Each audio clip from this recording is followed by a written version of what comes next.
المبين من شر ذي شر في العالمين.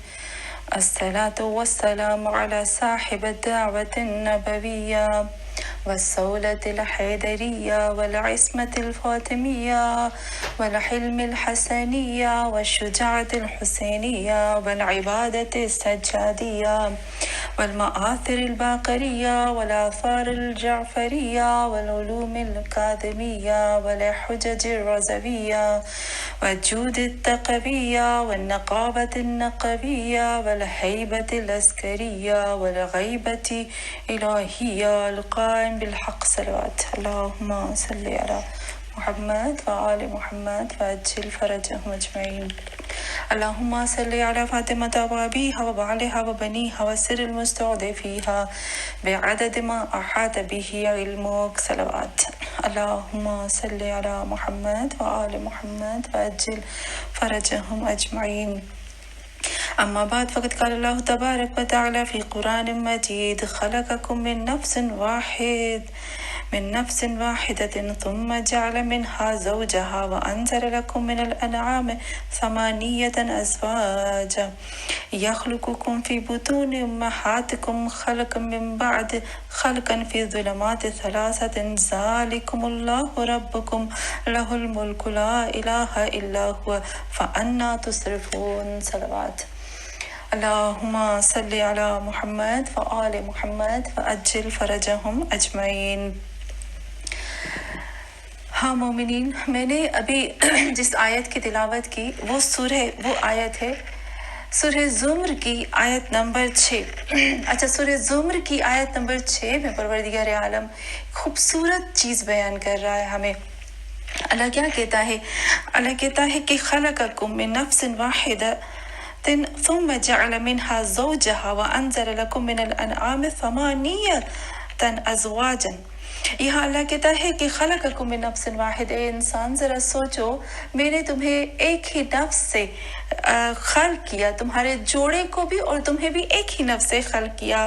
اور پھر پروردگار عالم اس میں کہتا ہے کہ وَأَنزَلَ لَكُم مِّنَ الْأَنْعَامِ، جب میں نے تجھے خلق کیا اور پھر تمہارے ہی وجود سے تمہارے جوڑے کو خلق کیا اور تمہارے لیے میں نے نازل کیے جانوروں کو. اور پھر اللہ کتنے خوبصورت بتاتا ہے 8 ازواج، یعنی پیار بنائے، میں نے جانوروں کے بھی پیار بنائے، 8 اس کے کپلز بنائے. یہاں پر میں اس آیت پہ بات نہیں کروں گی، جہاں پر میرا ٹاپک ہے تو میں اس پہ بات کروں گی. تو یہاں یخلقکم فی بطون امہاتکم، یہاں جب اللہ بات کرتا ہے نا، وہ کہتا ہے کہ تم نے نہیں دیکھا یخلقکم، خلق کیا، خلق کرتا ہے، کر رہا ہے تم لوگوں کو، فی بطون امہاتکم، تمہاری ماؤں کے پیٹ میں.